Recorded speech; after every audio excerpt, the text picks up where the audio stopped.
Hello students, छात्रवृत्ति के एक और वीडियो में आपका स्वागत है।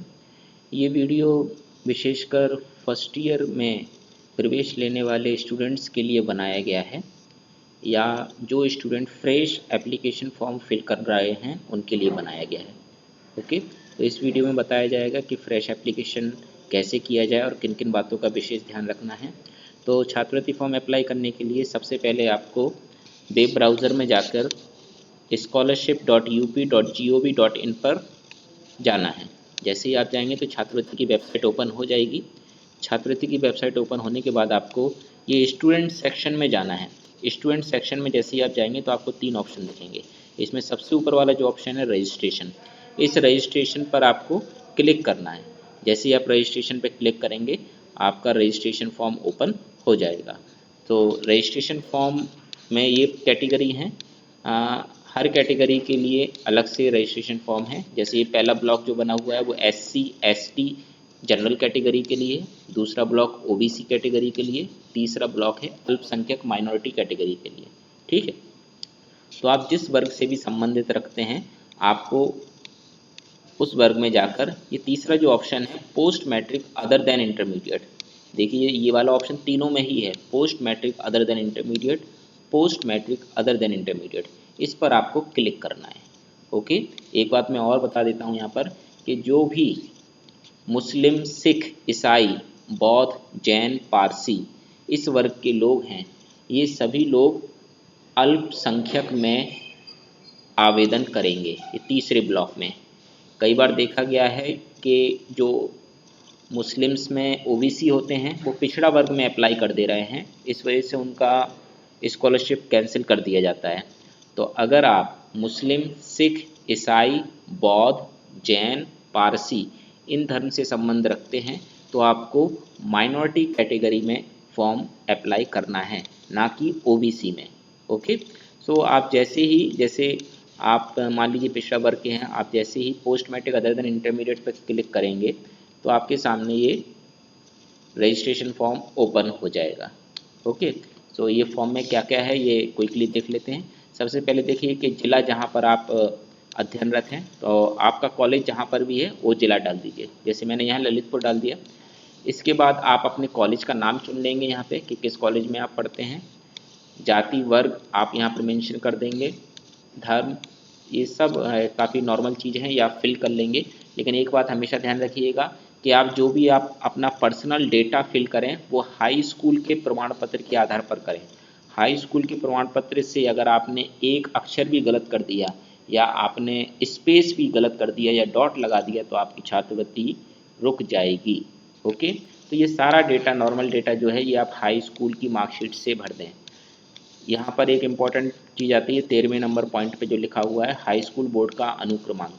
कई स्टूडेंट्स अपने हाई स्कूल के रोल नंबर में परिवर्तन करके भर देते हैं, जैसे हाई स्कूल के रोल नंबर में 0 लगा के भर देते हैं या कोई स्टूडेंट डॉट लगा के भर देता है। अगर आप ऐसा कर रहे हैं तो आपकी छात्रवृत्ति किसी भी लेवल पर रोकी जा सकती है। हाई स्कूल का रोल नंबर बिल्कुल सही होना चाहिए, ये बिल्कुल ध्यान रखिएगा। इसके बाद बाकी सब नॉर्मल चीज़ें हैं। ये मोबाइल नंबर जो भी आपका आधार कार्ड है उससे जो भी लिंक मोबाइल नंबर है वो मोबाइल नंबर आप यहाँ लिखेंगे। ईमेल आईडी आप अपनी ही डालेंगे, किसी साइबर कैफ़े की नहीं डालेंगे। ओके, यहाँ पर फिर आप अपना पासवर्ड जनरेट करेंगे, जो भी पासवर्ड आप याद रख सकें आसानी से, और यहाँ पर फिर से पासवर्ड डाल के ये कैप्चा कोड डाल के इस फॉर्म को आप सबमिट कर देंगे। जैसे ही आप इस फॉर्म को सबमिट करेंगे आपको आपके छात्रवृत्ति फॉर्म का रजिस्ट्रेशन नंबर आपको मिल जाएगा। एक रजिस्ट्रेशन नंबर मिल जाएगा, वो रजिस्ट्रेशन नंबर आप नोट करके रख लें क्योंकि उस रजिस्ट्रेशन नंबर से ही आप फ्यूचर में लॉगिन कर पाएंगे। ओके, तो ये प्रोसेस थी रजिस्ट्रेशन नंबर की। अब रजिस्ट्रेशन नंबर आपको मिल गया है, अब छात्रवृत्ति फॉर्म को आगे फिल करने के लिए आपको उस रजिस्ट्रेशन नंबर की सहायता से और इस पासवर्ड की सहायता से जो आपने क्रिएट किया है 18वें और 19वें नंबर पे, इस पासवर्ड की सहायता से आप अपना लॉगिन कर सकते हैं। तो आपको फिर से वेबसाइट पे जाना पड़ेगा। वेबसाइट में जाके अब आप रजिस्ट्रेशन कर चुके हैं, अब आपको जाना है फ्रेश लॉगिन पे। जैसे ही फ्रेश लॉगिन पे जाएंगे आपके सामने ये सारे ऑप्शन खुल जाएंगे। इसमें आपको सेलेक्ट करना है post matric other than intermediate. आप इस पर क्लिक करेंगे तो आपका लॉगिन पेज ओपन हो जाएगा। ये आपका लॉगिन पेज है। लॉगिन पेज में आप इसमें सेलेक्ट कर लेंगे कि नवीनीकरण है या जो भी है फ्रेश है, और इसमें आप रजिस्ट्रेशन भरेंगे, जो भी रजिस्ट्रेशन नंबर आपका आया है, और यहाँ पर जन्म तिथि, अपना पासवर्ड, कैप्चा कोड डाल के सबमिट कर देंगे। सबमिट कर देंगे तो आपका जो छात्रवृत्ति का ऑनलाइन अकाउंट है वो ओपन हो जाएगा, और वो छात्रवृत्ति का ऑनलाइन अकाउंट कुछ इस तरीके से दिखेगा। यहाँ पर लेफ्ट हैंड साइड में ये देखिए टेबल बनी हुई है कि पहला रजिस्ट्रेशन, देखिए आपका क्लिक होके आएगा कि रजिस्ट्रेशन आपने कर दिया। दूसरा रजिस्ट्रेशन स्लिप प्रिंट, ये भी आपने कर दिया, जो भी रजिस्ट्रेशन स्लिप जनरेट होगी वो आपको प्रिंट करनी है। इसके बाद तीसरा पॉइंट आता है छात्रवृत्ति हेतु आवेदन पत्र भरें। अब आपको इस तीसरे पॉइंट पे क्लिक करना है और आप अपना छात्रवृत्ति फॉर्म भरना शुरू करेंगे। फिर जैसे ही आप क्लिक करेंगे आपका सामने छात्रवृत्ति फॉर्म ओपन हो जाएगा। छात्रवृत्ति फॉर्म में आप ये देखिए पहला पॉइंट है पाठ्यक्रम का प्रकार। पाठ्यक्रम के प्रकार में आप जैसे सिलेक्ट करेंगे आपको इसमें भरना है नियमित आप इसमें फिल करेंगे। फिर आता है आपका पाठ्यक्रम का नाम, और फिर आता है पाठ्यक्रम का ब्रांच। पाठ्यक्रम का नाम और पाठ्यक्रम का ब्रांच हर कॉलेज के लिए अलग अलग होगा। देखिए जैसे राजकीय पॉलिटेक्निक तालबेहट के लिए मैं बता दूं, राजकीय पॉलिटेक्निक तालबेहट में ये डिटेल भरी गई है। जो भी तालबेहट के लिए अप्लाई कर रहे हैं उन्हें ये ऑप्शन दिखेंगे। अगर आप इलेक्ट्रिकल ब्रांच के हैं तो आपको पाठ्यक्रम के नाम में ये चूज़ करना है डिप्लोमा इंजीनियरिंग 3 ईयर ग्रुप 4, और पाठ्यक्रम के ब्रांच में इलेक्ट्रिकल इंजीनियरिंग चूज़ करना है। इसी प्रकार अगर आप इलेक्ट्रॉनिक्स के हैं तो आपको पाठ्यक्रम के नाम में ये चूज़ करेंगे और पाठ्यक्रम की ब्रांच में ये चूज़ करेंगे। कंप्यूटर के हैं तो कंप्यूटर के इस प्रकार चूज़ करेंगे, और अगर माइनिंग के हैं, माइनिंग के स्टूडेंट पॉलिटेक्निक डिप्लोमा चूज़ करेंगे पाठ्यक्रम के नाम में भी, और पाठ्यक्रम की ब्रांच में भी पॉलिटेक्निक डिप्लोमा चूज़ करेंगे। ये बात आप ध्यान रखिएगा, माइनिंग के स्टूडेंट्स पॉलिटेक्निक डिप्लोमा और पॉलिटेक्निक डिप्लोमा दोनों में ही सिलेक्ट करना है। कोई और ब्रांच के लोग इलेक्ट्रिकल, इलेक्ट्रॉनिक्स और कंप्यूटर कोई भी पॉलिटेक्निक डिप्लोमा सिलेक्ट नहीं करेगा। इलेक्ट्रिकल, इलेक्ट्रॉनिक्स और कंप्यूटर के स्टूडेंट जो हैं वो पाठ्यक्रम के नाम में इस टेबल के अनुसार चूज़ करेंगे। ओके, तो इसी प्रकार जैसे ये पाठ्यक्रम के नाम में आप ब्रांच वाइज चूज़ करेंगे, पाठ्यक्रम का ब्रांच में भी चूज़ करेंगे, और अदर स्टूडेंट जो अदर कॉलेजेस के हैं वो अपने कॉलेज में इसका पता कर लें कि उन्हें पाठ्यक्रम के नाम में क्या चुनना है और पाठ्यक्रम की ब्रांच में क्या चुनना है। ओके, क्योंकि कॉलेज ने ये डेटा भरा होगा, कॉलेज वाले ही आपको बता सकते हैं। तो इसको पाठ्यक्रम की ब्रांच और नाम चुनने में बिल्कुल भी गलती ना करें। पाठ्यक्रम का वर्ष आप ये डाल सकते हैं इत्मीनान से। पाठ्यक्रम का जैसे 3 ईयर का है तो फर्स्ट ईयर वाले फर्स्ट ईयर, सेकंड ईयर वाले सेकंड ईयर, थर्ड ईयर वाले थर्ड ईयर डालेंगे। ओके, और अगर जिन्होंने लेटरल एंट्री वाले स्टूडेंट है वो यहाँ पर लिखेंगे सेकंड ईयर में। लेटरल का सेकंड ईयर में एडमिशन होता है तो आप यहाँ लिखेंगे सेकंड ईयर। ओके, जिन्होंने फर्स्ट ईयर में लिया है वो लिखेंगे यहाँ पे फर्स्ट ईयर। पांचवा पॉइंट है क्या आपने लेटरल एंट्री के आधार पर प्रवेश लिया है, ये अच्छे से भरिएगा स्टूडेंट। अगर आपने लेटरल एंट्री के है तो आपको यस भरना है, लेटरल एंट्री से नहीं है आप तो आपको नो भरना है। आवासीय दिवा छात्र, इसमें अगर आप होस्टलर हैं तो आवासीय भरना है, और अगर आपने हॉस्टल नहीं लिया है तो दिवा छात्र भरना है। तो अगर आपको हॉस्टल मिला है तो आप आवासीय भरिए, अदरवाइज आप भरिए दिवा छात्र। वर्तमान पाठ्यक्रम में प्रथम वर्ष में प्रवेश तिथि, अब ये तिथि बेसिकली आपको वो तारीख भरनी है। कई स्टूडेंट्स का डाउट भी था कि सर इसमें क्या तिथि भरी जाए। तो जो भी कैंडिडेट SC और ST के हैं उन्होंने काउंसलिंग के दौरान 3000 रुपये की पेमेंट की हुई है। जब 3000 रुपये की पेमेंट की हुई है तो उसकी पेमेंट रसीद जनरेट हुई है, उसमें जो ट्रांजैक्शन नंबर है और ट्रांजैक्शन नंबर के बगल में क्या है डेट, तो ट्रांजैक्शन नंबर के बगल में जो डेट लिखी हुई है वो आपको यहाँ पर भरना है। वर्तमान पाठ्यक्रम में प्रथम वर्ष में प्रवेश की तिथि, ठीक है। और ये क्या है, पाठ्यक्रम के वर्तमान सत्र में प्रवेश की तिथि दोनों में ही सेम डेट आएगी।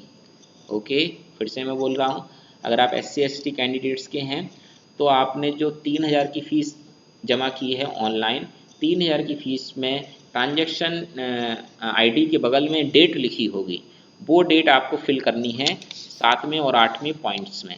अगर आप जनरल और OBC कैंडिडेट्स हैं तो जनरल और ओबीसी कैंडिडेट्स ने ऑनलाइन फीस 10,000 रुपये जमा की हुई होगी। 10,000 रुपये वाली जो रसीद है, 10,000 रुपये की जो रसीद है, उसमें जो भी ट्रांजैक्शन आईडी के बगल में जो रसीद, ट्रांजैक्शन आईडी के बगल में जो डेट लिखी है वो आपको यहाँ पर फिल करना है।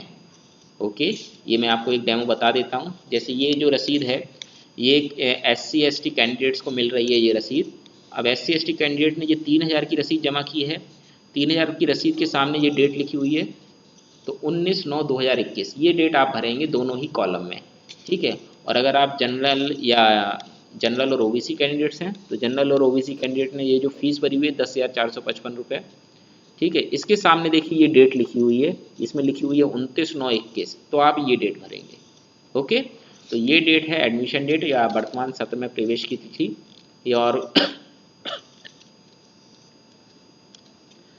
तो ये इत्मीनान से भरिए, आराम से भरिएगा। ये नौमा पॉइंट है कि भाई पंजीयन क्रमांक, तो अभी आप लोगों का रजिस्ट्रेशन हुआ नहीं है कॉलेज में, तो यहाँ पर आप जो प्रवेश पत्र है आपका जेकब का संयुक्त प्रवेश परीक्षा का, उसका रोल नंबर यहाँ पर फिल कर दीजिएगा। 9वें पॉइंट में संयुक्त प्रवेश परीक्षा का रोल नंबर। 10वें पॉइंट में बोर्ड एफिलिएटिंग एजेंसी, इसमें आपको लिखना है यूपी टेक्निकल एजुकेशन बोर्ड, ठीक है, Lucknow, UP board of technical education, board of technical education Lucknow, कुछ भी लिखा हो सकता है, वो आपको चूज़ करना है, board of technical education Lucknow. 11वें पॉइंट में इसमें क्या लिखा हुआ है, क्या व्यावसायिक पाठ्यक्रम में प्रवेश कक्षा 12 के अंकों के आधार पर हुआ है। तो अगर आप लेटरल एंट्री हैं, अगर आप लेटरल एंट्री हैं तो इसमें यस भरेंगे, और अगर आप लेटरल एंट्री से अगर आपने एडमिशन नहीं लिया है, ग्रुप ए से अगर आपने एडमिशन लिया है तो यहाँ पर नो भरेंगे। ओके, 12वें पॉइंट में पाठ्यक्रम की पात्रता, अगर आप ग्रुप ए से हैं तो आपको पात्रता भरनी है हाई स्कूल, और अगर आप ग्रुप के से या लेटरल एंट्री वाले हैं तो आपको पात्रता भरनी है इंटरमीडिएट या ITI, जो भी आपने प्रीवियस एजुकेशन की हुई है। ओके, अब ये है क्या वर्तमान पाठ्यक्रम में प्रवेश परीक्षा के माध्यम से हुआ है, तो हाँ, इसमें यस करना है आपको। ये जो नो भरा हुआ है ये गलत भरा है, इसमें आपको भरना है यस, ठीक है। और प्रवेश परीक्षा चुने, प्रवेश परीक्षा में आपका क्या आ जाएगा, जेकब, ये जो लिखा हुआ है ना JEE CUP, ये 14वें पॉइंट में आपको जेकब भरना है, ठीक है। 15वां पॉइंट है आपका काउंसलिंग नंबर और अनुक्रमांक। काउंसलिंग नंबर में आपको सेम रोल नंबर भरना है, वही रोल नंबर जो आपने यहाँ पर भरा था 9वें पॉइंट में। 9वें पॉइंट में और 15वें पॉइंट में सेम चीज़ आएगी, रोल नंबर आपका संयुक्त प्रवेश परीक्षा का। इसके बाद प्रवेश परीक्षा वर्ष आप भर सकते हैं 2021, जो भी रैंक आई है रैंक भर दीजिए, और जो भी आपके मार्क्स आए हैं वो यहाँ फिल कर दीजिए। इसके बाद आप हाई स्कूल और इंटरमीडिएट का डिटेल भर दीजिए मार्कशीट के अनुसार, काफ़ी इजी है।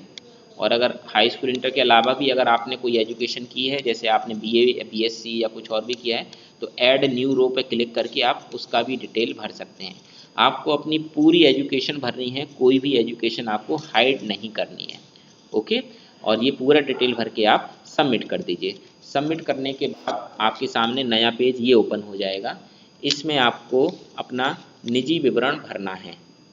ओके, तो निजी विवरण में जैसे स्थायी पता आप भर दीजिए, और दिव्यांग अगर आप हैंडीकैप कैटेगरी में आते हैं तो यस करके आप डिटेल भर दीजिए और कैप्चा लगा के इसको सबमिट कर दीजिए। ओके, इस वाले पेज में कुछ नहीं है। फिर जैसे ही आप सबमिट करेंगे तो आपका अगला जो कॉलम आएगा वो आएगा बैंक का डिटेल। तो बैंक का नाम, पहली बात तो मैं यहाँ क्लियर कर देना चाहता हूँ कि अगर आपका बैंक किसी भी ज़िले में है तो आप छात्रवृत्ति फॉर्म में उसका डिटेल डाल सकते हैं। ज़रूरी नहीं है कि जहां आपका कॉलेज है, जिस कॉलेज में आप पढ़ रहे हैं, उसी ज़िले का बैंक अकाउंट होना चाहिए, ऐसा नहीं है। आपका बैंक अकाउंट जिस बैंक में भी है या जिस ज़िले में भी है वो चलेगा, लेकिन ये ध्यान रखिएगा जो बैंक अकाउंट है वो नेशनलाइज बैंक में होना चाहिए। कोई भी स्टूडेंट धन जन खाता, जो धन जन खाता होता है उसमें छात्रवृत्ति ना मंगवाए, अदरवाइज़ कई बार लिमिट सेट होने की वजह से छात्रवृत्ति नहीं आती है। धन जन खाते का डिटेल ना भरें इसमें, और ना ही किसी ग्रामीण बैंक का भरें, अन्यथा आपको दिक्कत हो सकती है। आप किसी नेशनलाइज बैंक का डिटेल भरें जिससे कि छात्रवृत्ति में कोई दिक्कत ना हो। बैंक का डिटेल, जनपद, बैंक ब्रांच का नाम, बैंक खाता संख्या, ये IFSC कोड ये ईजिली आप भर सकते हैं। ठीक है, इसके बाद जब आप नेक्स्ट इसको सबमिट करेंगे आपके सामने नेक्स्ट विवरण आ जाएगा शुल्क का। सभी स्टूडेंट्स ध्यान दें, राजकीय पॉलिटेक्निक तालबेहट और राजकीय पॉलिटेक्निक ललितपुर के स्टूडेंट्स को यहाँ पर 10,170 भरना है।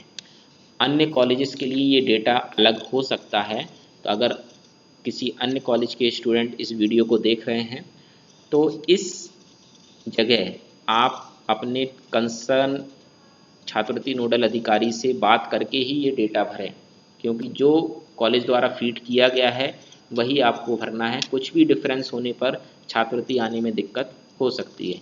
ये डिटेल भर के, कैप्चा भर के आप इसको अपडेट या सबमिट कर दीजिए। तो नेक्स्ट जो आएगा आपका गत वर्ष का विवरण।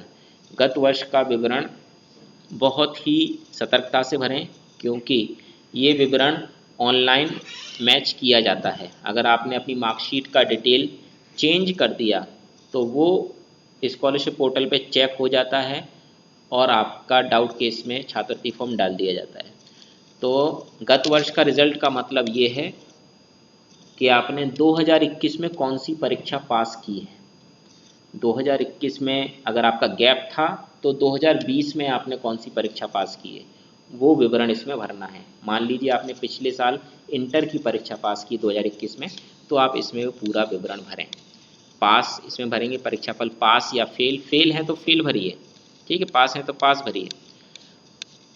गत वर्ष की परीक्षा प्रणाली आपकी कौन सी है, जो भी, अगर आप सेमेस्टर वाइज पढ़ते थे तो सेमेस्टर वाइज भरिए, और अगर वार्षिक पढ़ते थे तो वार्षिक। अगर आप जनरली पॉलिटेक्निक में स्टूडेंट जो आता है 10th या 12th करके आता है तो उनकी परीक्षा प्रणाली वार्षिक होती है, तो वार्षिक भर दीजिए। अंक प्रणाली भी वार्षिक होती है। संस्था द्वारा अंकित पूर्णांक ये आपका फिल होके आएगा ऑलरेडी। अब ये आ गया गत वर्ष का प्राप्तांक। तो गत वर्ष की जो भी मार्कशीट है, 2021 में जो भी आपको मार्कशीट मिली है कॉलेज से, उसका डिटेल भरना है पूरा। जैसे 450 मार्क्स हैं, ये फिल हुए 600 में से, ओके, परसेंटेज ये आ जाएगा और यहाँ पर कॉलेज का नाम जहाँ से आपने गत वर्ष की परीक्षा पास की है, ओके।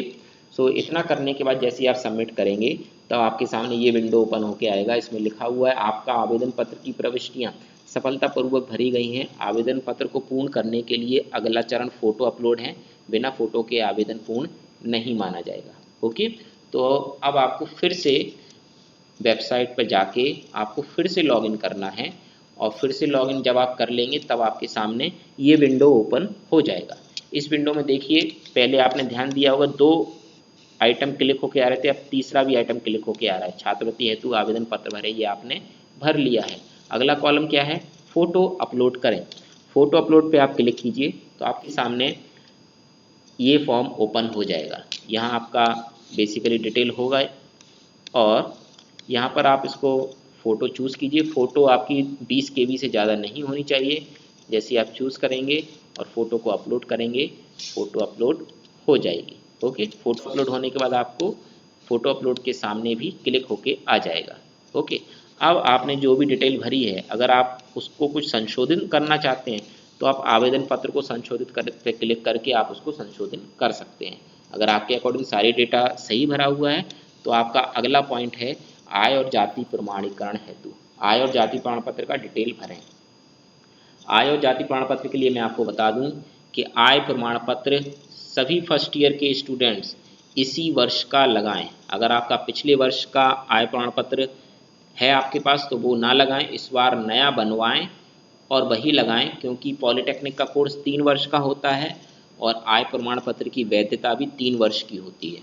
अगर आप फर्स्ट ईयर में नया आय प्रमाण पत्र लगा लेंगे तो first year, second year, third year ये आपका 3 साल चलेगा, तो आपको बार बार प्रमाणीकरण की आवश्यकता नहीं पड़ेगी। फर्स्ट ईयर में एक बार आय प्रमाणित हो जाएगी, फिर आपको छात्रवृत्ति आने में दिक्कत नहीं आएगी, ठीक है। तो आय जो है वो इसी साल बनी हुई लगाएं, ठीक है।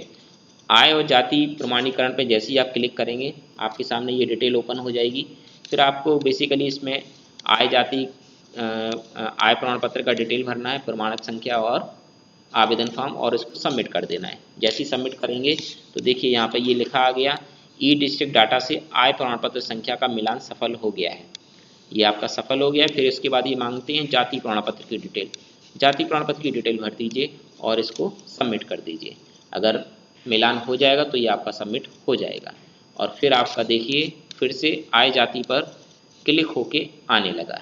ठीक है, अब अगला स्टेप क्या है, प्रमाणीकरण हेतु आधार नंबर डालें। अब आधार का वेरिफिकेशन, आधार के लिए मैं बता दूं, आधार प्रमाणीकरण उन्हीं स्टूडेंट्स का हो पाएगा जिनका